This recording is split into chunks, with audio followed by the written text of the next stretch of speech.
لله رب العالمين والصلاة والسلام على أشرف الأنبياء والمرسلين نبينا محمد وعلى آله وأصحابه أجمعين أما بعد. പരിശുദ്ധ ഖുർആനിലെ 36-ാം അധ്യായമായ സൂറത്ത് യാസീനിലെ 13-14 ആയത്തുകളാണ് നമുക്ക് പഠിക്കാനുള്ളത്. കഴിഞ്ഞ ക്ലാസ്സിൽ ഇബാദുർ റഹ്മാനിന്റെ പരമകാരുണികനായ അല്ലാഹു സുബ്ഹാനഹു വ തആലയുടെ അടിമകൾ പ്രാർത്ഥിക്കുന്ന വളരെ പ്രധാനപ്പെട്ട ഒരു പ്രാർത്ഥനയുടെ വിശദീകരണമാണ് നമ്മൾ പറഞ്ഞ് അവസാനിപ്പിച്ചത്. ربنا هب لنا من ازواجنا وذرياتنا قرة اعين واجعلنا للمتقين اماما. കുറെ ക്ലാസ്സുകളിലൂടെ പരിശുദ്ധ ഖുർആനിലെ കുറെ ആയത്തുകൾ തദബ്ബുർ ചെയ്തുകൊണ്ടാണ് നമ്മൾ ആ വിഷയം പഠിച്ചത്. നമുക്ക് ബോധ്യപ്പെട്ട ഒരു സംഗതി,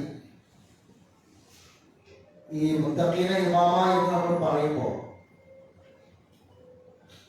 ഖുറത്ത ആയുൻ മുത്തഖീന ഇമാമ, ഈ രണ്ട് കാര്യങ്ങളാണ് ചോദിക്കുന്നത്. നമ്മുടെ ഇണകളിൽ നിന്നും മക്കളിൽ നിന്നും ഈ ഖുറത്ത ആയുൻ എന്താണ് എന്ന് മനസ്സിലാക്കി അതോടൊപ്പം മുത്തഖീങ്ങൾക്ക് ഇമാമാകുന്നത് എങ്ങനെയാണെന്ന് മനസ്സിലാക്കി. രണ്ടും മരണത്തിന് ശേഷം. അപ്പൊ ദുനിയാവിൽ നമ്മൾ ആഗ്രഹിക്കുന്ന കൺകുളിർമ എന്നത് പരലോകം നഷ്ടപ്പെടാത്ത വിധമുള്ള നമ്മുടെ ഇണകളുടെയും കുടുംബത്തിന്റെയും ജീവിതമാണ്. പരലോകം നഷ്ടപ്പെടാത്ത, പരലോകത്ത് വിജയിക്കാൻ സാധ്യതയുള്ള ജീവിതമാണ് നമ്മുടെ കണ്ണിന്റെ കുളിർമ.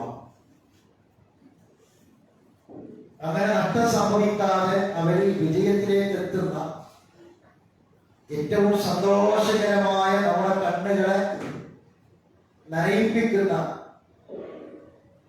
ഒരു രംഗമാണ് കഴിഞ്ഞ ക്ലാസ്സിൽ നമ്മൾ ചില ആയത്തുകളിലൂടെ കണ്ടത്. മുത്തഖീങ്ങൾക്ക് ഇമാമാകുക എന്ന് പറയുന്നത് മുത്തഖീങ്ങളെ അല്ലാഹു ചെറുസംഘങ്ങളായി സ്വർഗത്തിലേക്ക് കൊണ്ടുപോകുന്നു. അവരെ സ്വർഗ കവാടത്തിന്റെ മുന്നിൽ എത്തുന്നു. കവാടം തുറക്കുന്നത് കാത്തു നിൽക്കുന്നു. മലക്കുകൾ അവരെ സ്വാഗതം ചെയ്യുന്നു. ആ സമയത്ത് സന്തോഷത്തോടുകൂടി സ്വർഗത്തിലേക്ക് അവർ കടക്കുമ്പോൾ അവര് അള്ളാഹുവിനെ സ്തുതിച്ചുകൊണ്ട് പറയുന്ന കാര്യങ്ങളൊക്കെ അതാണ് നമ്മൾ കഴിഞ്ഞ ക്ലാസ്സിൽ അവസാനം പഠിച്ചത്. നിങ്ങൾ ഓർമ്മയുണ്ടായിരിക്കും. സൂറത്ത് സുമറിന്റെ അവസാന ഭാഗത്തെ ആയത്തുകൾ. ഇന്നലെ നമ്മൾ ചെന്നൈയിലേക്ക് പോരാൻ വേണ്ടി പരപ്പനങ്ങാടി റെയിൽവേ സ്റ്റേഷനിൽ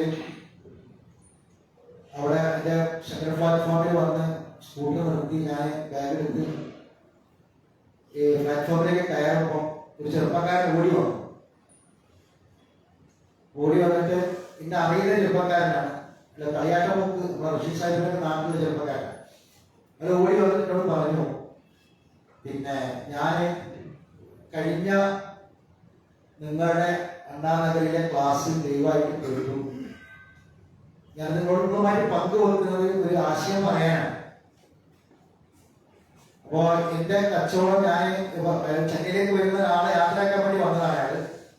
അപ്പൊ ആ ചെറുപ്പക്കാരൻ അവന്റെ പിന്നെ കച്ചവടം ആന്ധ്രയുടെ ബോർഡറിലാണ്. അപ്പൊ ഞാൻ ആന്ധ്രയുടെ ബോർഡറിലാണ് എന്റെ ബിസിനസ് ഉള്ളത്. അപ്പൊ നാട്ടിൽ വന്നതാണ്. അപ്പൊ ചെന്നൈയിലേക്ക് പോകുന്നതാണ്, യാത്രയാക്കാൻ വേണ്ടി വന്നതാണ്. അപ്പൊ രാത്രി കിടക്കാൻ വേണ്ടിയിട്ട് പിന്നെ ഒരുങ്ങി ഇങ്ങനെ ഇരിക്കുന്ന സമയത്താണ് ഞാൻ ആ ക്ലാസ് കേട്ടത്. മൊബൈലിൽ ഞാൻ കേട്ടത്. അപ്പൊ വീട്ടിൽ തുടങ്ങിയപ്പോ ഞാൻ ഫുള്ള് മുഴുവനായി കേട്ടിട്ടാണ് ഞാൻ ഉറങ്ങിയത്. അതേപോലെ ഒരു വാക്കുണ്ട്, ശരിക്ക് അതേപോലെയാണ്. ആ സ്വർഗ കവാടത്തിന്റെ മുന്നിലേക്ക് ഇങ്ങനെ കയറി, അതിങ്ങനെ ആ സ്വർഗത്തിന്റെ കവാടത്തിന്റെ മുന്നിൽ എത്തിപ്പെട്ട് അതിലേക്ക് ഇങ്ങനെ കടന്ന് അതിലേക്ക് ഇങ്ങനെ കയറി ആ രംഗം ഇങ്ങനെ കണ്ണിൽ കാണുന്ന പോലെ ശരിക്കും അനുഭവിക്കുന്നത് പോലെ എനിക്ക് അനുഭവപ്പെട്ടു അത് ആ ഒരു രംഗം ഞാൻ അങ്ങനെ സ്വർഗത്തിലേക്ക് ഇങ്ങനെ കടക്കുന്ന പോലെ ശരിക്കും കണ്ണുകൊണ്ട് കാണുന്ന പോലെ എനിക്ക് അനുഭവപ്പെട്ടു എന്ന് അദ്ദേഹം പറഞ്ഞു. അള്ളാഹുവിന്റെ കലാമാണ് പറഞ്ഞത്. കലാമിനെ പറ്റിയാണ്, അള്ളാഹിന്റെ ഖുർആനെ കുറിച്ചാണ് പറഞ്ഞത്.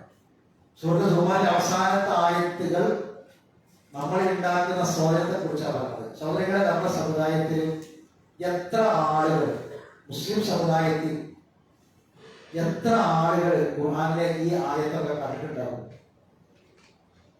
എത്ര ആളുകൾ ഈ ആയത്തൊക്കെ കേട്ടിട്ടുണ്ടാകും? ഇങ്ങനെ രംഗം വരാനുണ്ട് എന്ന് ഖുർആനിൽ ഇങ്ങനെ പറഞ്ഞ ഒരു അവസ്ഥയെ മനസ്സിലാക്കി എത്ര പേരുണ്ടാവും?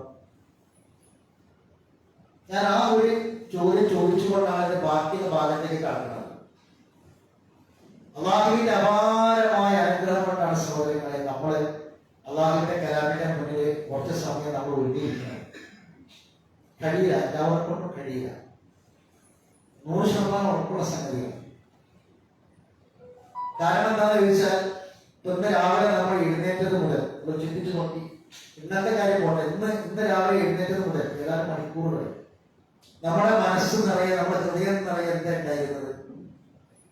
നമ്മുടെ ഹൃദയം നിറയെ ഉണ്ടായ നമ്മുടെ ചിന്തകൾ, കണക്കുകൂട്ടലുകൾ, നമ്മുടെ പ്ലാൻ എല്ലാം ഏറെയും ദുനിയാവുമായി ബന്ധപ്പെട്ട കാര്യങ്ങളാണ്. നമ്മുടെ ചിന്തകളൊക്കെ ഏറെ.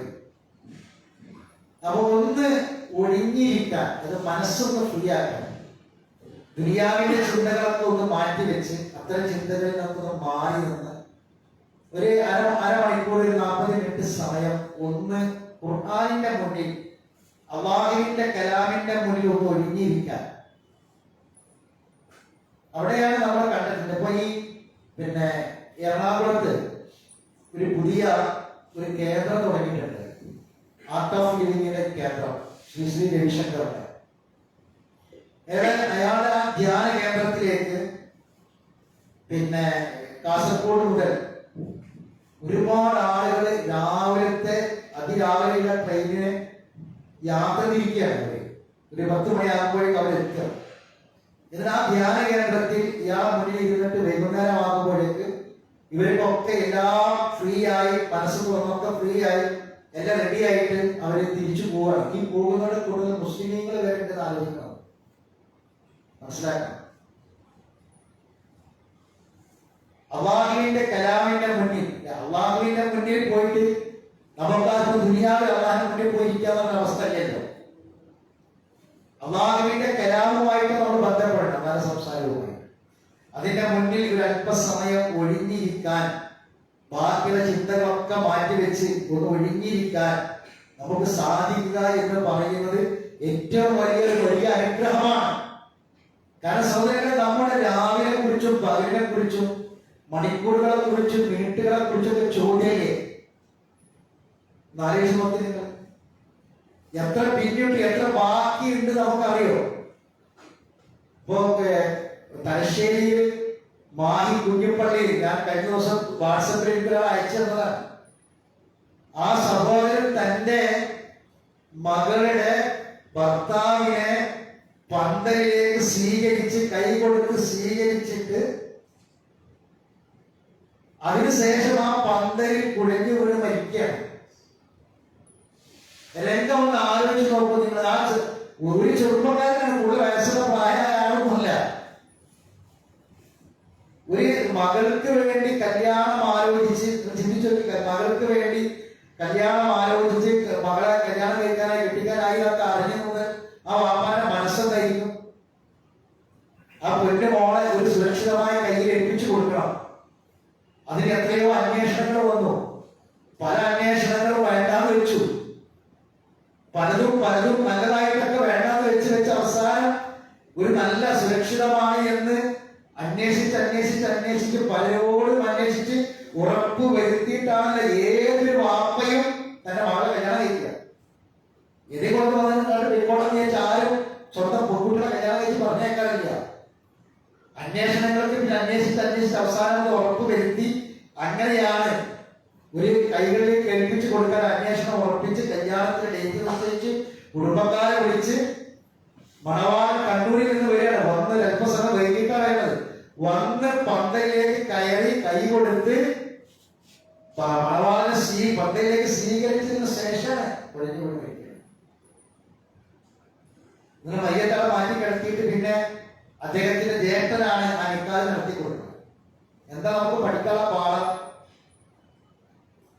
ആ കല്യാണം നടത്തി കൊടുക്കാൻ, നിക്കാഹ് ചെയ്യാൻ കൈപിടിച്ച് മകളെ ഏൽപ്പിച്ചു കൊടുക്കാൻ ഉള്ള നിയോഗം അള്ളാഹുവിന്റെ കിതാബിൽ, ഗ്രന്ഥത്തിൽ ആ സഹോദരൻ എഴുതി വെച്ചിട്ടില്ല. ആ വാപ്പക്കത് അറിയോ? അതറിയുമായിരുന്നെങ്കിൽ ഈ കല്യാണത്തിന് പന്തലിരിക്കാൻ ആ വാപ്പാനെ കൊണ്ട് പറ്റുമോ? ആലോചിച്ചിട്ടില്ല. കല്യാണത്തിന് പന്തലിരിക്കാൻ പറ്റുമോ? പറ്റൂല. നമ്മളൊക്കെ ഇരിക്കുന്നത്, നമ്മളിപ്പോ ഇന്ന് രാവിലെ ദുനിയാവിന്റെ പല കാര്യത്തെക്കുറിച്ച് ചിന്തിച്ചില്ല. പല കാര്യം ഈ ചിന്ത എന്തുകൊണ്ടാണ് അറിയുന്നത്? അടുത്ത നിമിഷം എന്താണ് എന്ന് നമുക്ക് അറിയാത്തതുകൊണ്ടാണ്.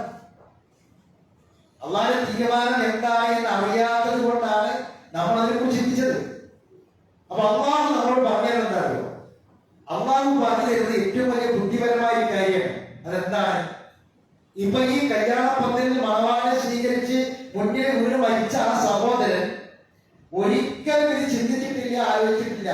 ഇതുപോലെ നമ്മളും പല കാര്യങ്ങളും നമ്മുടേതും കണക്കുകൂട്ടാതെ ചിന്തിക്കാത്തതാണ് സംഭവിക്കാൻ പോകുന്നത്. അതുകൊണ്ട് എന്താ വേണ്ടതെന്ന് അറിയാം? നമുക്കൊക്കെ അള്ള പറഞ്ഞു തരുന്ന കാര്യം ഇതെപ്പോഴും പ്രതീക്ഷിക്കാം, അതിനെ മറക്കണ്ട. എന്നിട്ട് ഏത് സമയത്ത് എന്ത് ബാക്കിയാക്കി പോവുകയാണെങ്കിലും അങ്ങോട്ട് ഒരു ബാക്കിയാവരുത്. ഇത് ഹൃദയത്തിൽ കൊത്തി വെക്കേണ്ടതാണ്.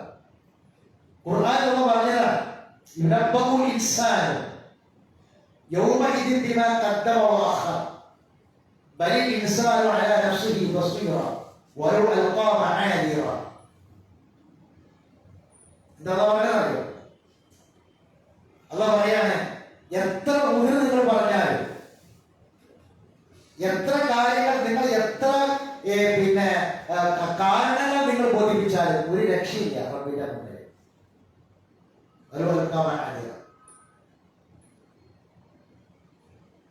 വരാനിരിക്കുന്നത് നമുക്ക് മുന്നിലുണ്ട്. അത് കൃത്യമായി അത് നടക്കേണ്ട ചെയ്യും. അതുകൊണ്ട് അന്നേ ദിവസം നിങ്ങൾ ബാക്കി വെച്ചതും മുൻകൂട്ടി ചെയ്തു വെച്ചതും ഓരോ മനുഷ്യനെയും അറിയിക്കും. വിടപ്പവും ഇൻസാൻ യൗമഇദിൻ ബിമാ ഖദ്ദമ വഅഖർ ബലിൽ ഇൻസാൻ അലാ നഫ്സിഹി ബസ്ീറ. മനുഷ്യൻ അവര് തന്നെ എതിരിലാണ്, അവര് തെളിവ്. നമ്മൾ തന്നെയാണ്. നമ്മുടെ ചെയ്തികളും ജീവിതവും തന്നെ നമുക്ക് എതിരിൽ സാക്ഷിയായിട്ട് തെളിവായിട്ട് വരും. നമ്മൾ തന്നെ നമുക്ക് തെളിവ്, നമുക്കെതിരെ സാക്ഷി. അപ്പൊ ഒന്നും വരാനിരിക്കുന്ന ലോകത്തേക്കൊന്നും ബാക്കിയാക്കരുത്, അങ്ങനെയുള്ളതൊന്നും ബാക്കിയാക്കരുത്. ബാക്കിയാക്കിയത് എന്താണ്, മുമ്പ് ചെയ്തു വെച്ചത് എന്താണെന്നുള്ളത് ഓരോരുത്തരും അതേ ദിവസം അറിയുന്നതാണ്. സഹോദരങ്ങളെ, അതാണ് ഈ പരിശുദ്ധ ഖുർആനിന് മുന്നിൽ നമ്മൾ ഇരിക്കുന്ന യുദ്ധം. നമ്മള്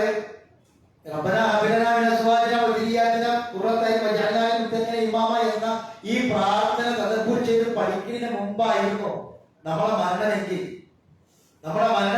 ഇത് നമ്മൾ ബാക്കി വെച്ചതാണ്.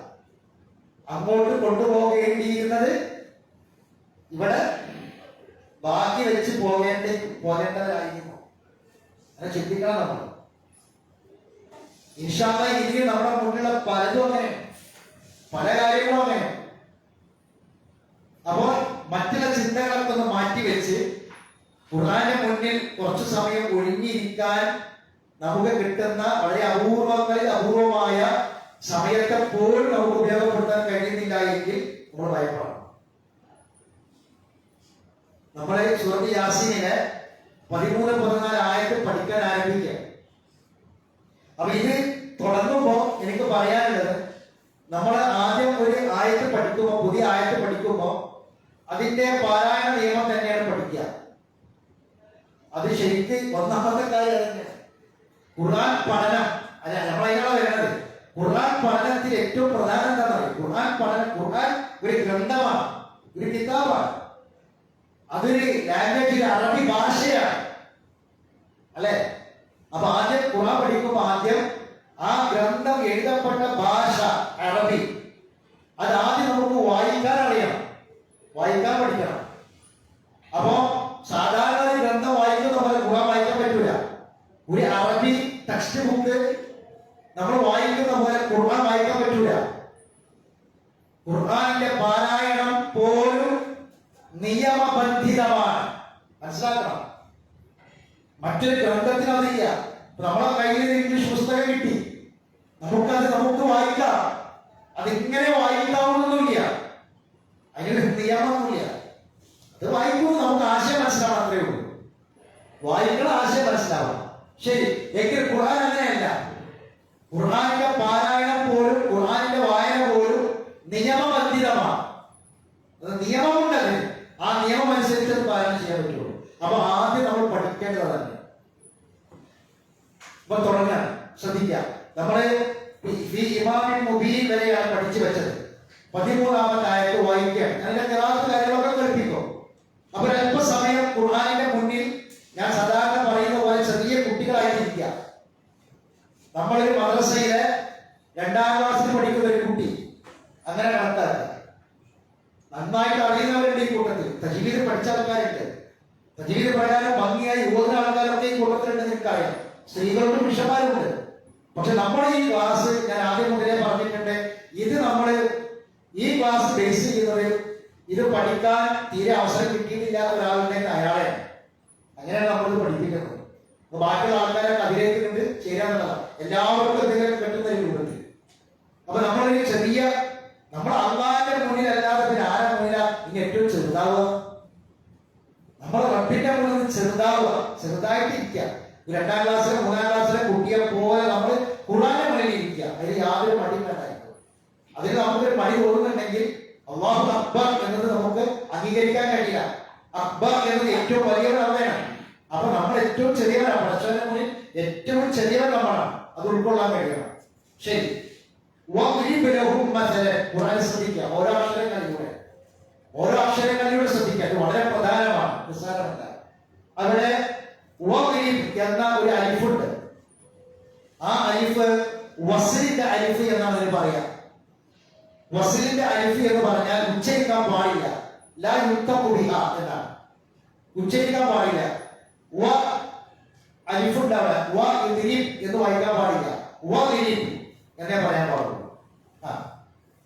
ആ വാവ് ആ അലിഫ് ഉച്ചരിക്കാതെ പറയാം. രണ്ടാമത് ഞാൻ ഓരോ അക്ഷരങ്ങൾ നിയമങ്ങളാണ് പെട്ടെന്ന് പറയാം. രണ്ടാമത് റാഇൽ കസ്റാണ്. അപ്പൊ റാഇൽ കസ്റ ലി എന്ന് പറയാം. ലി എന്ന് ഉച്ചരിക്കുക. ലഹും മതലൻ. ശ്രദ്ധിക്കാൻ സ്ഥലങ്ങൾ മാത്രം പറയാം. ലഹും മതലൻ. അവിടെ 2 മീമുണ്ട്. ഒന്നാമത്തെ മീമിനെ രണ്ടാമത്തെ മീമിലേക്ക് ലയിപ്പിക്കണം. അതിന് ഇദ്ഗാം എന്നാണ് അറബിയിൽ പറയുക. ഇദ്ഗാം എന്നാണ് പറയുക. നിയമങ്ങൾ പഠിച്ചു നോക്കാം. കുട്ടികളൊക്കെ പ്രത്യേകിച്ച് മദ്രസയിലൊക്കെ പഠിക്കുന്ന പ്രായത്തിലെ കുട്ടികളുണ്ടെങ്കിൽ അവർ നോട്ട് പുസ്തകത്തിലേക്ക് എഴുതിയിട്ട് പഠിക്കണം. ഇതൊക്കെ 2 മീമും ഒരുമിച്ച് ഒറ്റ മീമാക്കിയിട്ട് ഉന്നത്ത് കൊടുക്കുക. ഉന്നത്ത് എന്നാ പറയും. ഇദ്ഗാം ബിഗുന്ന എന്നാണ് നിയമം. തൻവീൻ, ലാമിന്റെ മേലെ തൻവീൻ. തൻവീൻ എന്ന് പറഞ്ഞാൽ അത്തൻവീൻ അതൊരു അറബി വേടാണ്, കലിമത്താണ്. എന്താണ് തൻവീൻ എന്ന് പറഞ്ഞാൽ? അതിന്റെ അർത്ഥം അത്തൻവീൻ. തൻവീൻ എന്ന് പറഞ്ഞാൽ നമുക്കറിയാം, ഫത്ഹ ഇരട്ടിക്കുക, കസ്റ ഇരട്ടിക്കുക, വമ്മ ഇരട്ടിക്കുക, അതാണ് തൻവീൻ. തൻവീൻ എന്നാ പറയാ. അത്തൻവീൻ. അത്തൻവീൻ എന്നൊരു അറബി വാക്കാണ്. എന്താണ് ഇതിന്റെ അർത്ഥം? തൻവീൻ എന്ന വാക്കിന്റെ അർത്ഥം എന്താണ്? ഇത് തൻവീനാന്നറിയാം. ഫത്ഹ ഇരട്ടിക്കുക, കസ്റ ഇരട്ടിക്കുക, വമ്മ ഇരട്ടിക്കുക. ഇത് ഖുർആനാണ് നമ്മൾ പഠിക്കണേക്ക. അല്ലാതെ കലാമാണ് പഠിക്കുന്നത്. ഖുർആന്റെ അർത്ഥം പഠിക്കൽ മാത്രമല്ല, തർത്തീലുമുണ്ട്, തദബ്ബുറുമുണ്ട്. 2 മനസ്സിലാക്കി നോക്കണം. തർത്തീലുമുണ്ട്, തദബ്ബുറുമുണ്ട്. തർത്തീലാണ് നമ്മൾ പഠിക്കുന്നത്.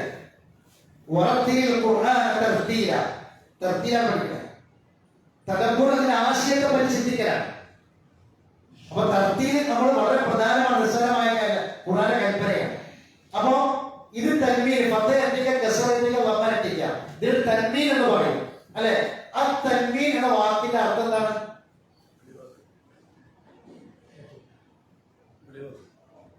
അല്ല, അത്തൻവീൻ എന്ന് പറഞ്ഞാൽ അറബിയിലെ ഒരു അക്ഷരമാണ് നൂന്. നൂന് ഉച്ചരിക്കൽ എന്നുള്ള വാക്കിന്റെ അർത്ഥം അത്തൻവീൻ. തൻവീൻ എന്ന് പറഞ്ഞാൽ നൂന് ഉച്ചരിക്കുക. മനസ്സിലാവണ്ട? ഇതിന്റെ ഉച്ചാരണം എങ്ങനെ വരിക? നൂന് ഉച്ചരിക്കണം. അവിടെ ശ്രദ്ധിക്കുക. ഇതെന്താ വായിക്കുക? ഇതെന്താ വായിക്കുക? അല്ലേ?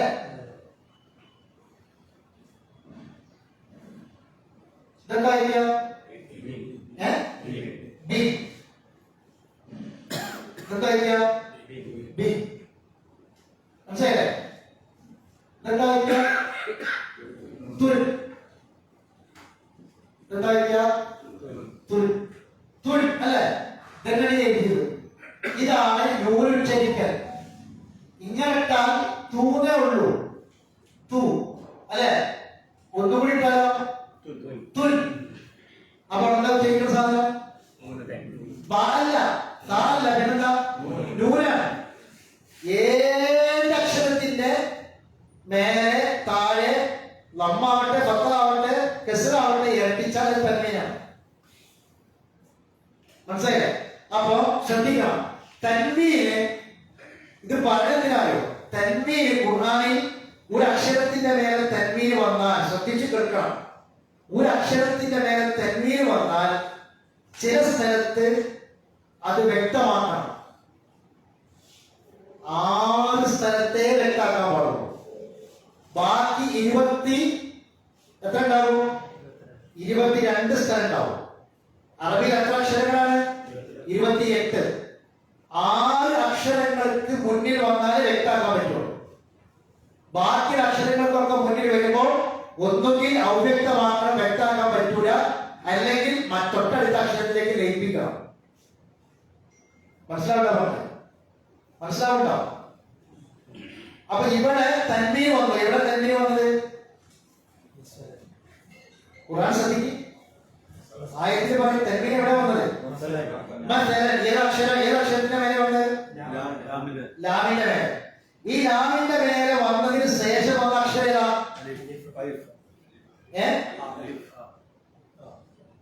വായിക്കുന്നത്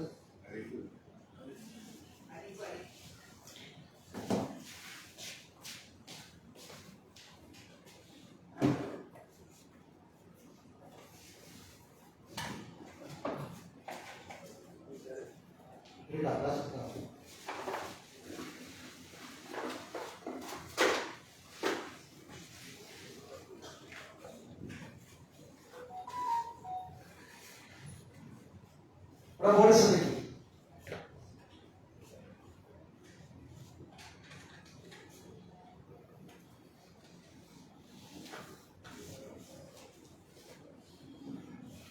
ഞാനുള്ളത് അല്ലേ? തൻവീൻ ഏതാ? ലാമിന്റെ മേലെ അല്ലേ? അതിന് ശേഷം വന്ന അക്ഷരം ഏതാ? ഏതാ അലിഫ്? ഇതാണോ ഇതാണോ? നിങ്ങൾ മനസ്സിലാക്കിയത് പറയാം. എന്ന തൻവീന കിടക്കുന്നത്. ഈ തൻവീന് ശേഷം വന്നത് അലിഫ എന്നാണ് പറഞ്ഞത്. ഇവിടെ അലിഫുണ്ട്, ഇവിടെ അലിഫുണ്ട്. ഏത് അലിഫ?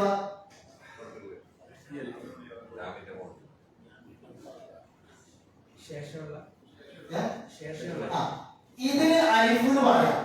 ഇത് അലിഫല്ല, ഇത് ഹംസ. എന്താണ്? ഹംസ. മനസ്സിലാവുക? ഇത് അല്ല അക്ഷരം, ഇതാണ് അക്ഷരം. ഇത് തൻവീനിന് വേണ്ടി ഉപയോഗിക്കുന്ന തൻവീന്റെ ഭാഗം. മസലൻ എന്ന തൻവീനിന് വേണ്ടി ഉപയോഗിക്കുന്നത് തൻവീനിന്റെ ഭാഗം തന്നെയാണ്. മനസ്സിലായില്ലേ? അപ്പൊ തൻവീന് ശേഷം വന്ന അക്ഷരം ഏതാണ്? ഹംസ. എന്താണ്? ഹംസ. ഇവിടെ ശ്രദ്ധിക്കുക. ഇത് ഹംസ്. ഹംസ് ഒറ്റയ്ക്ക് വരുന്ന സ്ഥലത്ത് ഹംസ് അലിഫിന്റെ മേലെ വരും, ഹംസ് വാവിന്റെ മേലെ വരും, ഹംസ് യാന്റെ മേലെ വരും. ഇത് യാ അല്ല, ഇത് വാവല്ല, ഇത് അലിഫും അല്ല. ഇത് അലിഫും അല്ല, വാവും അല്ല, യാവും അല്ല. ഇതൊക്കെ ഹംസ്. എന്താണ് മനസ്സിലാവുക? ഹംസ ഒറ്റയ്ക്ക് വരുന്ന അക്ഷരമുണ്ട്, സ്ഥലമുണ്ട്. അലിഫിന്റെ മേലെ രണ്ട് സ്ഥലമുണ്ട്, വാവിന്റെ മേലെ രണ്ട് സ്ഥലമുണ്ട്, യാവിന്റെ മേലെ രണ്ട് സ്ഥലമുണ്ട്. മനസ്സിലായിട്ടോ പറഞ്ഞത്? ഉദാഹരണത്തിന് തുടക്കത്തിൽ വരികയാണ്, ഒരു വാക്കിന്റെ തുടക്കത്തിലാണ് വരുന്നതെങ്കിൽ അലിഫിന്റെ മേലെ വരണം. അതാണ് നമ്മൾ ഉദാഹരണത്തിന് അസ്ഹാബ് നോക്കുന്നത് അല്ലെ? മനസ്സിലാവില്ല പറഞ്ഞത്? ശ്രദ്ധിക്കണം. ഹംസ് ഒറ്റക്ക് വരും, അലിഫിന്റെ മേലെ വരും, വാവിന്റെ മേലെ വരും, യാദിന്റെ മേലെ വരും. ഒറ്റക്ക് വരുന്ന സ്ഥലമുണ്ട്. ഇനി അലിഫിന്റെ മേലെ വരെ ഒരു വേർഡിന്റെ, ഒരു കെലിമത്തിന്റെ, ഒരു പദത്തിന്റെ ആദ്യത്തിലാണെങ്കിൽ അലിഫിന്റെ മേലെ വരും. അതിന് ഉദാഹരണമാണ് അസ്ഹാബ്. അല്ല വധീവില്ല, വധീവിന്റെ ഹംസല്ല, അത് വസിലാണ്, അത് അലിഫാണ്, ഹംസല്ല. അതിന്റെ മേലെ ഹംസ ഉണ്ടാവൂല. മനസ്സിലായിട്ടാ പറഞ്ഞത്? ഇനി ഇവിടെ അസഹനുണ്ട്. ഇനി വാവിന്റെ മേലെപ്പാ വരുന്നല്ലോ, ഒരു അക്ഷരത്തിന് നടുവിലായിട്ട് വരും. ഉദാഹരണത്തിന് മുഅ്മിൻ കണ്ടാ, ഇത് മുഅ്മിനല്ല, മുഅ്മിനാണ്. ഇതിന്റെ നാലിന്റെ ഉച്ചാരണം ആ എന്നാണ്, അലിഫിന്റെ ഉച്ചാരണമാണ്. വാവിന്റെ മേലെ വന്നാലും യാദിന്റെ മേലെ വന്നാലും അലിഫിന്റെ മേലെ വന്നാലും ഉച്ചാരണം എന്തിന്റെ ഉച്ചാരണമാണ്? അലിഫിന്റെ ഉച്ചാരണമാണ്, ആ എന്നാ പറയുന്നത്. ഇത് മുഅ്മിനാണ്, മുഅ്മിനല്ല, മുഅ്മിൻ. മനസ്സിലായോ? ഇനി അവസാനത്തിൽ വരിക. അപ്പൊ ഉദാഹരണം വജീഅ യൗമഇദിൻ, വജീഅ അല്ല, വജീഅ യൗമഇദിൻ ബിജഹന്നം. അവസാനത്തിൽ വന്നത് യാദിന്റെ മേലെ വന്നു. മനസ്സിലാകണ്ട? ശരി. അപ്പൊ ഇവിടെ മസലൻ, പിന്നെ മസലൻ അസ്ഹാബ്. അപ്പൊ തൻവീന് ശേഷമുള്ള അക്ഷരം എന്താണ്? ഹംസ. അപ്പൊ മനസ്സിലാക്കിക്കോളി, തൻവീൻ വ്യക്തമാക്കേണ്ടത് 6 അക്ഷരങ്ങൾക്ക് മുന്നിൽ വരുമ്പോഴത് പറഞ്ഞില്ലേ, അതിൽപ്പെട്ട ഒരു അക്ഷരമാണ് ഹംസ. ആദ്യത്തിൽ ഒന്നാണ് ഹംസ. ഇവിടെ എങ്ങനെ ഉറങ്ങി? മസലൻ വ്യക്തമാക്കണം. മസലൻ ഭൂരിപക്ഷം തൻവീൻ വ്യക്തമാക്കാൻ പാടില്ലാത്ത സ്ഥലമാണ് 24 സ്ഥലം. മനസ്സിലായോ? സോറി, 22 സ്ഥലം.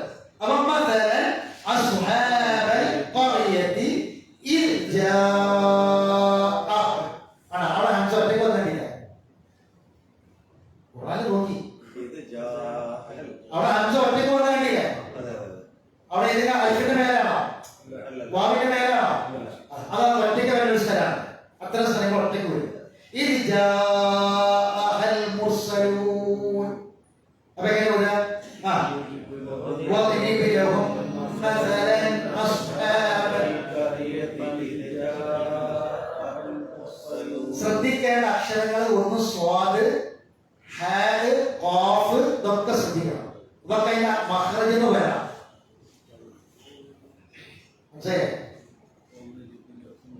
സ്ത്രീകൾ പ്രത്യേകം ശ്രദ്ധിക്കണം. നമ്മളെ കുട്ടിയേക്ക് ഒരു ഭാഷ പഠിപ്പിക്കുമ്പോ, അറബിൽ ഏത് ഭാഷ പഠിപ്പിക്കുമ്പോ നമ്മൾ ആദ്യം അതിന്റെ ആൽഫബറ്റിക് പഠിപ്പിക്കും അല്ലെ, അക്ഷരങ്ങൾ പഠിപ്പിക്കും. ഈ അക്ഷരങ്ങൾ കഴിഞ്ഞാൽ പിന്നെ അക്ഷരങ്ങളിൽ ഒരേപോലെയുള്ള അക്ഷരങ്ങൾ ഉണ്ടാവും, അതിന്റെ വ്യത്യാസങ്ങൾ പഠിപ്പിക്കണം. പിന്നെ ആ അക്ഷരങ്ങളെ എങ്ങനെയാണ് ഒരു വേർഡ് കൂട്ടിഘടിപ്പിച്ച് അത് എങ്ങനെ വായിക്കണം എന്ന് പഠിപ്പിക്കണം.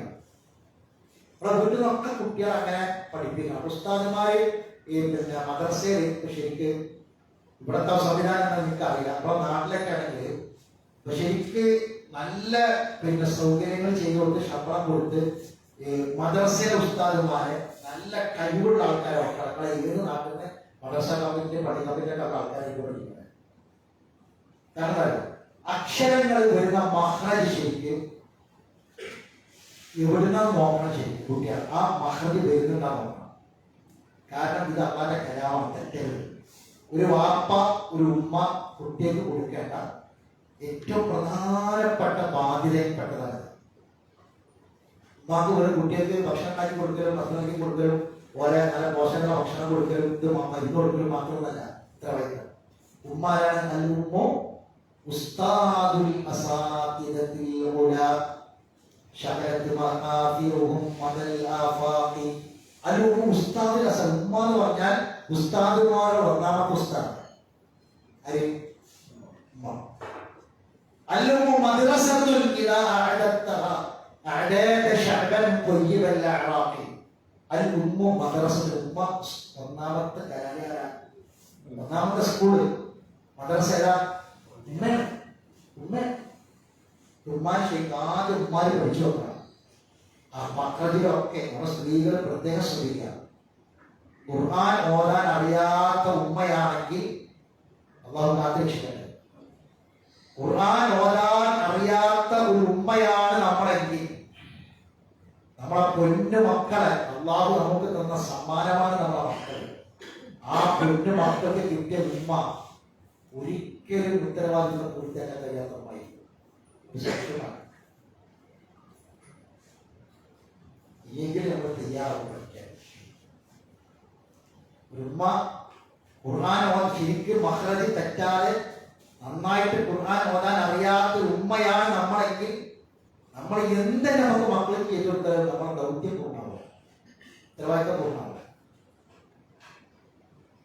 വളരെ ഗൗരവത്തിൽ പഠിക്കേണ്ട കാര്യം. കാരണം അത് നമ്മൾ മനസ്സിലാക്കി കൊടുക്കണം. ശരി, ഖുർആനിൽ ശരി. إذ أرسلنا إليهم اثنين. إذ أرسلنا കണ്ട ആ ഇതും ഹംസയാണ്. അർസൽന കണ്ട അക്കലൊക്കെ മേലെ ഉണ്ടാകും ഹംസ ഉണ്ടാവും. അർസൽന നീട്ടാനുള്ള ഒരു അലിഫ് ഉണ്ട് അവിടെ, അത് ഉച്ചരിക്കാനുള്ള നീട്ടാനുള്ളതാണ്. ഇലൈഹിം ഹംസ ഉച്ചരിക്കാനുള്ളതാണ്. ഇലൈഹിം ഇസ്നൈൻ ആലിഫ് ഉച്ചരിക്കാൻ പാടില്ല. ഇലൈഹിം ഇസ്നൈനാണ്, ഇസ്നൈനാണ്. പക്ഷെ ഓതുമ്പോൾ അലിഫ് ഉച്ചരിക്കാൻ പാടില്ല, അത് വസിലാണ്. ഇലൈഹിം ഇസ്നൈൻ فكذبوهما فعززنا زايا زاي راينا على كل فعززنا بثالث تنوين വന്നു. എവിടെയാണ് സാലിസിൻ? ആ തൻവീൻ ഇദ്ഹാറാക്കാൻ പറ്റില്ല, എട്ടാക്കാൻ പറ്റില്ല. കാരണം ശേഷം വന്ന അക്ഷരം ഏതാണ്? ഫാൽ. അപ്പൊ അവിടെ ഇഖ്ഫാഉ ബിഗുന്ന എന്നാണ് നിയമം. ആ നേരത്തെ തൻവീനിനെ നമ്മള് മതലങ്ങളോട് വ്യക്താക്കിയപ്പോ ഇവിടെ വ്യക്താക്കാൻ പാടില്ല. ഇവിടെ എങ്ങനെയാണ്? بثالث فقالوا بثالث فقالوا ثالث എന്ന് പറയാൻ പറ്റൂല. ആ നൂലാണ് തൻവീർ ചേർന്ന് വരാൻ പാടില്ല. തൻവീർ ആവശ്യം നൂൽ ചേർക്കാൻ പാടില്ല, തെറ്റാണ്. സാലിസി എന്ന് പറഞ്ഞാൽ മതി. പിന്നെ ഒരു വര ബാക്കിയില്ലേ, അത് ഫാദിലേക്ക് എന്തെയ്യണം? ആ അത് അവ്യക്തമാക്കണം. അവ്യക്തമാക്കി വ്യക്തമാക്കാതെ ഉന്നത്ത് കൊടുക്കണം. മണിക്കണം ഇഫ ഉപയോഗിക്കാൻ.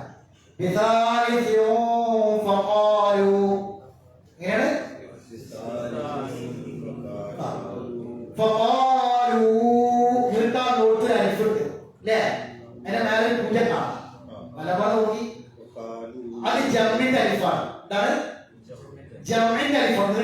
ബഹുവചനത്തിന് വാവുട്ടൊരു അലിഫിടും.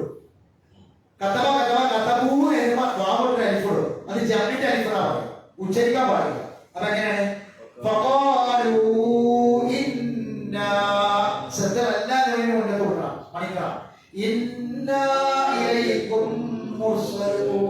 നേരത്തെ വഹിബിലും മസലെന്ന് പറഞ്ഞില്ലേ? അത് രണ്ട് നിയമം വന്നപ്പോ നിയമം പറഞ്ഞത് അതേപോലെ തന്നെ ഇവിടെ ഇലൈക്കും മുർസലൂൻ. എങ്ങനെയാണ്? ഇനി ക്ലാസ് കേൾപ്പിക്കാൻ കൂടെ ഓതിക്കൊള്ളിട്ട. ആരും മിണ്ടാതിരിക്കണ്ട, ശബ്ദത്തിൽ തന്നെ ഓതിക്കോടി. ഞാൻ നേരത്തെ പറഞ്ഞ ചെറിയ കുട്ടികളെ മാറി നമ്മൾ അള്ളാന്റെ കലാമണയം വേണ്ടി ചെറുതാവാം. എന്നൊരു ഓത്ത് പരമാവധി നന്നാക്കാൻ വേണ്ടി ശ്രമിക്കാം. അതിനനുസരിച്ച് അള്ളാഹിന്റെ കീഴിൽ നമ്മുടെ പദവി ഇങ്ങനെ ഉയർന്നു പോകും. മലക്കുകളുടെ സ്ഥാനത്തേക്ക് ഉയർന്ന റസൂൽ പഠിപ്പിച്ചത്. ശരി, പോയി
പ്രധാനമായും 3 മദ്ദുണ്ട് അവിടെ.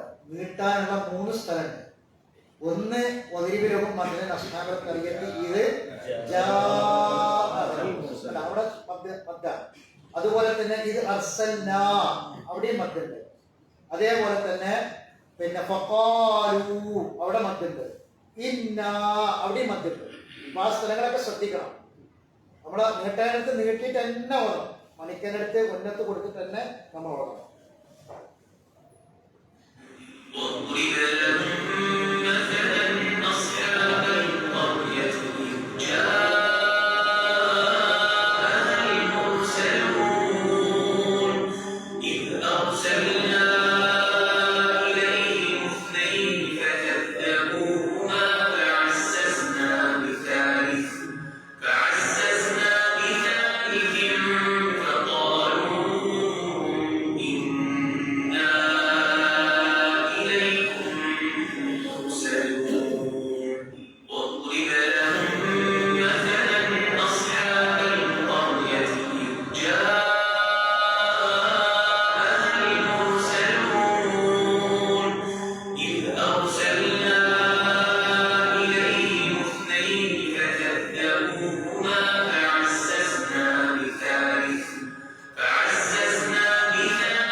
ഞാൻ കുറച്ച് വെറൈറ്റി ഖിറാഅത്തുകൾ ഇതേ ആയത്തിലെ ഖിറാഅത്തുകൾ കേൾപ്പിക്കാം.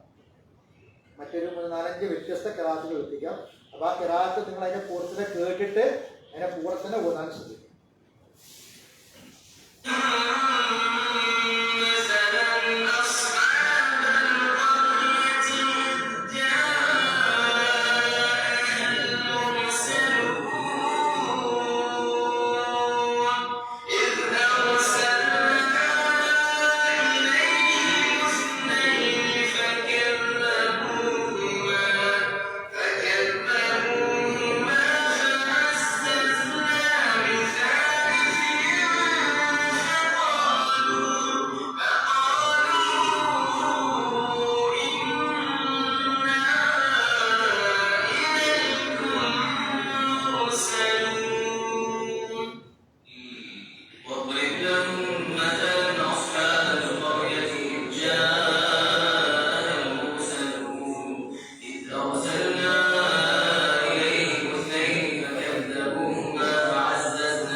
കുട്ടികൾ പെട്ടെന്ന് അനുകരിക്കും, അതേപോലെ അനുകരിക്കും. ഖിറാഅത്ത് കേട്ടാൽ കുട്ടികൾ അതേപോലെ ആ ഖിറാഅത്ത് അനുകരിച്ച് പോകും. ഓതാൻ ശ്രമിക്കുക, ആവർത്തിച്ച് കേൾപ്പിക്കുക. അതിന് അവർക്ക് അക്ഷരങ്ങൾ പറയണമെന്നില്ല, മനസ്സിലാക്കണമെന്നൊന്നുമില്ല. അവർ കേട്ടാൽ തന്നെ മതി. കേട്ടാൽ ഒരു കാണാൻ പഠിച്ച് അതേപോലെ അനുകരിച്ചു കൊണ്ടുപോകും. ആ അനുകരണമാണ് പിന്നീട് നമ്മുടെ കുട്ടികൾ നല്ല കാര്യങ്ങളായിട്ട് മാറും. പിന്നീട് അതിന്റെ കൂടെ അവര് അക്ഷരങ്ങളൊക്കെ മനസ്സിലാക്കി, പിന്നെ 2ാം ക്ലാസ് 3ാം ക്ലാസ് 8 അക്ഷരങ്ങളൊക്കെ മനസ്സിലാക്കി പിന്നീട് ആ ശൈലി അവർ കിട്ടുമ്പോൾ കേരളത്തിന്റെ നിയമം മനസ്സിലാവും, ശൈലി കിട്ടും, അക്ഷരങ്ങൾ വേർതിരിച്ച് മനസ്സിലാക്കാൻ കഴിയും. അങ്ങനെ നന്നായിട്ട് ഖുർആൻ, മനോഹരമായി ഖുർആൻ പാരായണം ചെയ്യാൻ കഴിയുന്ന ഒരു കുട്ടി ഒരിക്കലും എഴുതിട്ട് പോകില്ല. ഞങ്ങൾ പുറത്തെ പരിശുദ്ധ ഖുർആൻ നന്നായിട്ട് പാരായണം ചെയ്യാൻ കഴിയുന്ന ഒരു കുട്ടി 99% ഒറ്റപ്പെട്ടതുണ്ടാവും. അത് ഏത് കാര്യത്തിലുണ്ടാവും. 99% നമ്മളൊക്കെ അനുഭവം. അവർ പല രംഗത്ത് പഠിക്കുന്നവരുണ്ട്. സിവിൽ സർവീസിന് പഠിക്കുന്ന കുട്ടികളുണ്ട്, MBBS പഠിക്കുന്ന കുട്ടി, എഞ്ചിനീയറിംഗ് പഠിക്കുന്ന കുട്ടികളുണ്ട്. അവരൊന്നും മതപണ്ഡിതന്മാരാണ് പഠിച്ചതൊന്നല്ല. അങ്ങനെയുള്ള കുട്ടികൾ മനോഹരമായി കൂടും നിയമം മനസ്സിലാക്കിയിട്ട്. ആ കുട്ടികൾ അവർക്ക് നന്നായി കാവലുണ്ടാവും, നന്നായി സംരക്ഷണം ഉണ്ടാവും. ആ കുട്ടികൾ സ്വാഭാവികമായും നമ്മൾക്ക് ആഗ്രഹിക്കുന്ന പോലെ ഇമാമുമായിട്ട് മാറും. നമ്മൾ അവർ കൈപിടിച്ച് സ്വർഗത്തിൽ കൊണ്ടുവന്നു. ഇമാമുകളുടെ മുന്നിലാണ് നമ്മളെ മക്കള്, നമ്മളെ ഇണകൾ നമ്മളെ കൈപിടിച്ച് നമ്മളൊരു സ്വർഗത്തിൽ നമ്മൾ കൊണ്ടുപോകും. അവർ മുന്നിലുണ്ടാവും, ബാക്കിൽ നമ്മളൊരു കൊണ്ടുപോകും, നമ്മളെ നയിക്കും കഴിയും. ആ ഒരു സന്തോഷകരമായ അവസ്ഥയെ കുറിച്ച് ചിന്തിക്കുക, ആലോചിക്കുക. അതിനാണ് നമ്മളിതൊക്കെ ചെയ്യുന്നത്, ഇതൊക്കെ പഠിക്കുന്നത്. അതുകൊണ്ട് ഇൻഷാഅല്ലാഹ് നമ്മൾ പഠിക്കാൻ പോകുന്നത് ഒരു ഗ്രാമത്തിലെ കഥയാണ്. ഇതൊക്കെ മരിച്ച് താഴെ കെട്ടി കാല് കെട്ടിയൊക്കെ കഴിഞ്ഞ ശേഷം കേൾക്കേണ്ട സംഗതിയായിരുന്നു. ഇതിന് മുമ്പ് നമ്മൾ അറിയണം, ഒക്കെ നമ്മളതിന് മുമ്പ് അറിയണം. കണ്ണ് അടപ്പിക്കൽ എപ്പോഴാണ് അവസാനിപ്പിക്കുക? 2 മിനിറ്റ്. കണ്ണ് അടപ്പിക്കൽ എപ്പോഴാണ്? കണ്ണ് അടക്കലല്ല, അടക്കാൻ നമ്മളെപ്പോഴും ഉറങ്ങുമ്പോഴാണ് നടക്കും. കണ്ണ് അടപ്പിക്കൽ എപ്പോഴാണ്? കണ്ണ് തുറപ്പിക്കുന്ന ഗ്രന്ഥം എന്നാണ് ഖുർആനെ പറ്റി പറഞ്ഞത്. കണ്ണ് തുറപ്പിക്കുന്ന ഗ്രന്ഥം, മനുഷ്യന്റെ കണ്ണ് തുറപ്പിക്കുന്ന ഗ്രന്ഥം. കണ്ണ് അടപ്പിക്കുന്ന മരിച്ചാൽ എന്തൊക്കെ ചെയ്യാൻ നമുക്കറിയാം. മരിച്ചാല് കണ്ണ് മരിച്ചൊരാൾ എവിടെ മരിച്ചാൽ ആദ്യത്തെ കണ്ണടക്കാൻ ചില ആൾക്കാർ കണ്ണിങ്ങനെ അടച്ചിങ്ങനെ അപ്പം തന്നെ തുറക്കും. അതൊരു പ്രാക്ഷൻ നമുക്ക് അതുമായി ബന്ധപ്പെട്ട് ക്ലാസ് ഒക്കെ കൂടെ എടുക്കാൻ മരിച്ചതൊക്കെ ചെയ്ത് പ്രാക്ടിക്കലായിട്ടാണ്. അതിങ്ങനെ പ്രസംഗം മനസ്സിലാക്കി പറഞ്ഞാൽ നടക്കൂല. മരിച്ച ചില ആൾക്കാർ മരിച്ചിട്ട് കണ്ണ് ചിലപ്പോൾ ഞാൻ തുറന്നിട്ടാണ്. എന്താണ്? കണ്ണ് അടച്ചിട്ട് ഇങ്ങനെ കുറച്ചു നേരം പിടിക്കണം, കുറച്ചു നേരം ഇങ്ങനെ ക്ഷമ വേണം, കുറച്ചു നേരം പിടിച്ചു നിൽക്കണം. മനസ്സിലായില്ലേ? മരിച്ചാലുള്ള കണ്ണിങ്ങനെ പൊട്ടിങ്ങനെ കയ്യെടുത്താല് അത് പിന്നെ അപ്പം അങ്ങനെ നിൽക്കും. പിന്നെ കുറച്ച് നേരം തുറന്നു വരും. പിന്നെ ഫുള്ള് അടക്കാത്ത പകുതി കണ്ണ് കൂട്ടി ഉറക്കാൻ വഴിയേക്കാൾ ഉണ്ടാവരുത്. പിന്നെ ചെയ്യേണ്ടത് എന്താണെന്ന് വെച്ചാൽ താഴെ ഇങ്ങനെ ഈ കൈ കൊണ്ട് അമർത്തി, ഈ കൈ കൊണ്ട് ഇങ്ങനെ അമർത്തണം. ചില ആൾക്കാർ എന്താണെന്ന് വെച്ചാൽ ഈ ശീല വെച്ചിട്ട് താഴെ വച്ച് മുറുക്കും. കെട്ടുമ്പോ കെട്ടിയിട്ട് മുറുക്കല്ല വേണ്ടത്. അങ്ങനെ മയ്യത്തുമ്പോൾ കളിക്കാൻ പറ്റൂല. താഴെ കയറിട്ടാണ് ഇവിടെ കെട്ടിട്ട് വലിച്ചിട്ട് മുറുക്കിയിട്ടാക്ക. അങ്ങനെയല്ലേ ചെയ്യേണ്ടത്. കണ്ണടച്ചതിന് ശേഷം ഒരു കൈ കൊണ്ട് താഴെ പിടിക്കുക, ഒരു കൈ കൊണ്ട് തലവാട് പിടിക്കുക. എന്നിട്ട് ഇങ്ങനെ അമർത്തി പിടിച്ച് കുറച്ചേരം നിൽക്കണം. കുറച്ചേരം ഇങ്ങനെ നിൽക്കണം. ഇല്ലെങ്കിൽ എന്താ ഉണ്ടാവുക? കുറച്ച് കഴിഞ്ഞാൽ വായ തുറന്നു വരും. മയ്യത്തിന്റെ വായ ഇങ്ങനെ തുറന്നു പോകും. അതിങ്ങനെ കെട്ടി അമർത്തിയാൽ നിൽക്കൊന്നുമില്ല. അതിങ്ങനെ എത്ര അമർത്തി നമ്മൾ വെച്ച് കെട്ടിയാലും പിന്നെ അതിങ്ങനെ കെട്ടി ലൂസായിട്ട് തുറന്നു വരും. ഇപ്പൊ കണ്ണിങ്ങനെ അടച്ചു പിടിക്കണം. കുറച്ച് താഴെ ഈ കൈകൊണ്ട് ഇങ്ങനെ അമർത്തിയിട്ട് മറ്റേ കൈകൊണ്ട് ഇങ്ങനെ അമർത്തിയിട്ട് കുറച്ചു നേരം പിടിച്ച് നിൽക്കണം. കുറച്ചു നേരം. അപ്പൊ അതിന് മുമ്പ് എന്ത് ചെയ്യണം? സെറ്റ് പല്ലോ വെച്ച പല്ല കണ്ണൊക്കെ എടുക്കണം. പിന്നെ അടങ്ങുമായി പിന്നെ പല്ല കൂടെ കിട്ടുക, ഇങ്ങനെ ഇതാക്കാൻ കഴിയും. അപ്പൊ അതിന് മുമ്പ് തന്നെ വല്ല ഉപ്പ് പല്ല സെറ്റ് പല്ലൊക്കെ ഉണ്ടെങ്കിൽ ആദ്യം അക്കെടുത്ത് ഒഴിവാക്കി കൈയോടെ എടുത്താൽ കിട്ടുക. അവർക്ക് ഒഴിവാക്കിയ ശേഷം താഴെ ഇങ്ങനെ പിടിച്ച് ഇങ്ങനെ അമർത്തി പിടിച്ച് കുറച്ചേരം ഇങ്ങനെ നിൽക്കണം. അങ്ങനെ നിന്ന് കുറച്ചേരം വെച്ചതിന് ശേഷം പിന്നെ ആയിരിക്കും എന്ത് ചെയ്യേണ്ടത്? ശീലട്ടിട്ട് താഴെ കെട്ടേണ്ടത്. എന്നിട്ട് കൈയും കാലൊക്കെ ഒന്ന് മടക്കിയിട്ട് ഒക്കെ മുട്ടുകാലൊക്കെ മേഖലയിൽ മടക്കാൻ കൈയൊക്കെ ഒന്ന് മടക്കിയിട്ട് ഒന്ന് നിവർത്തുക. എന്നിട്ട് എന്ത് ചെയ്യുക? നമ്മൾ ഇരുന്നിട്ട് നമ്മുടെ ശരീരത്തിലേക്ക് മയ്യത്തൊന്ന് ചാരി നിർത്തുക. എന്നിട്ട് വയറൊന്ന് തള്ളുക. മരിക്കുന്ന സമയത്ത് മലമൂത്ര വിസർജനം നടന്നിട്ടുണ്ടാവും. ചില ആളുകൾക്ക് സ്ഖലനം വരെ നടന്നിട്ടുണ്ടാവും. കോടാനുകോടി നാഡീ നരമ്പുകൾ ഒന്നും അറിയാതെ മരിക്കൂല. ഓരോന്നിനും മരണം വെച്ചത് നമ്മളെ റൂഹ് ശരീരത്തിൽ മൊത്തം ഈ റൂഹിനെ ഇളക്കി മറിച്ചെടുക്കുക ചെയ്യുക. അങ്ങനെ പോയ ശരീരമാണ് വെച്ച മയ്യത്താണ്. റൂഹ് മൊത്തം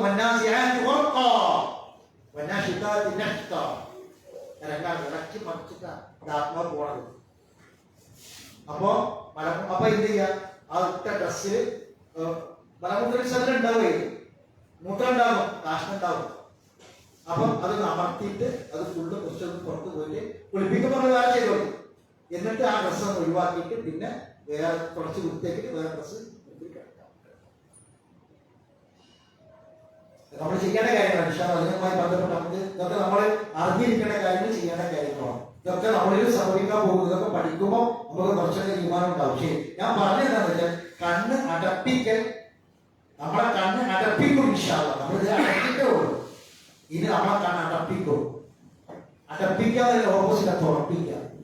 അത് അടപ്പിക്കുന്നതിന് മുമ്പ് കണ്ണ് തുറപ്പിക്കുന്ന ഗ്രന്ഥമാണ് ഖുർആൻ. ഇതിന് നേരെ കണ്ണടച്ചാൽ, ഇത് പഠിക്കണ്ടെന്ന് വിചാരിച്ചാൽ, വീട്ടിലിരുന്നാൽ കല്യാണ സർക്കാർ വാദ്യങ്ങൾ വൈദ്യുതി സഹോദരങ്ങളെ കണ്ണടക്കുന്നതിന് മുമ്പ്, കണ്ണടപ്പിക്കുന്നതിന് മുമ്പ് നമുക്ക് കിട്ടേണ്ടത് കിട്ടാതെ പോകും. ഈമാനില്ലാത്ത മരണമായിരിക്കും. അള്ളാഹു കാത്തിരക്ഷിക്കട്ടെ. പരിശുദ്ധ ഖുർആനിന് മുന്നിൽ നമ്മൾ അല്പസമയം ഇരുന്നു. ഒരുപാട് തവണ അള്ളാന്റെ കലാം നമ്മൾ ഓടി, നമ്മൾ പാരായണം ചെയ്തു, ആവർത്തിച്ചു. ഓരോ ഹർഫിന്റെയും ഓരോ അക്ഷരത്തിന്റെയും കൂലി നൽകി അള്ളാഹു നമ്മെ അനുഗ്രഹിക്കുമാറാവട്ടെ. നമ്മളെ പരലോകത്തേക്ക് ഒരു വലിയ സമ്പാദ്യമാക്കി അള്ളാഹു ഈ സമയത്ത് അള്ളാഹു മാറ്റി തരുമാറാവട്ടെ. എല്ലാ ഭൗതികമായ ചിന്തകളും മാറ്റിവെച്ച് പടച്ചവനെ കുറിച്ച് മാത്രം, പരലോകത്തെ കുറിച്ച് മാത്രം ചിന്തിക്കാൻ അള്ളാന്റെ കലാമിന്റെ മുന്നിൽ ഇരുന്നപ്പോൾ കിട്ടിയ അവസരം നമ്മുടെ ആയുസ്സിലെ, നമ്മുടെ വീട്ടുകളിലെ മണിക്കൂറുകളിലെ ഏറ്റവും ധന്യമായതാണ്. അള്ളാഹു അത്തരത്തിൽ ഈ സമയത്ത് നമ്മൾ കബൂൽ ചെയ്യുമാറാവട്ടെ. ഇത് പഠിക്കാൻ ഇഷ്ടമുള്ള, താല്പര്യമുള്ള, ഇത് തേടി വരാൻ ഈമാനുള്ള ഒരു ആളായി, വ്യക്തിയായി അള്ളാഹു മാറ്റി തരട്ടെ. അള്ളാഹു സുബ്ഹാനഹു നമ്മളെ മക്കളെ സ്വയം മക്കളാക്കി തരട്ടെ. നമ്മുടെ കുടുംബത്തിൽ അള്ളാഹു മനസ്സമാധാനം പ്രദാനം ചെയ്യട്ടെ. അപകടങ്ങളിൽ നിന്ന്, രോഗങ്ങളിൽ നിന്ന്, രോഗത്തിന്റെ പ്രയാസങ്ങളിൽ നിന്ന് അള്ളാഹു നമ്മളെയും നമ്മുടെ കുഞ്ഞു മക്കളെയും നമ്മളെ മാതാപിതാക്കളെ കാത്തുരക്ഷിക്കുമാറാവട്ടെ. നമ്മുടെ കച്ചവടത്തിലും, നമ്മുടെ ഇടപാടുകളിലും, നമ്മുടെ ജോലിയിലും എല്ലാം അള്ളാഹു ഏറ്റവും നിഅമത്തും ബർക്കത്തും പ്രദാനം ചെയ്യട്ടെ. ربنا تقبل منا انك انت السميع العليم وتب علينا انك انت التواب الرحيم واخر دعوانا ان الحمد لله رب العالمين. സഹോദരങ്ങളെ, എന്നമേലും പഠിച്ചു മലിക്കിന്നാസ് പഠിക്കുന്നത്. അതിന് കുറേ കാര്യങ്ങൾ പഠിക്കാനുണ്ട്. റബ്ബ് നമ്മളെക്കൊണ്ട് പറയിപ്പിക്കുന്ന ഒരു ചെറിയ 2 പദങ്ങൾ മാത്രമുള്ള ഒരു ആയത്തിന്റെ വിശദീകരണം ഇൻഷാ അല്ലാഹ് പറയും ക്ലാസ്സിൽ.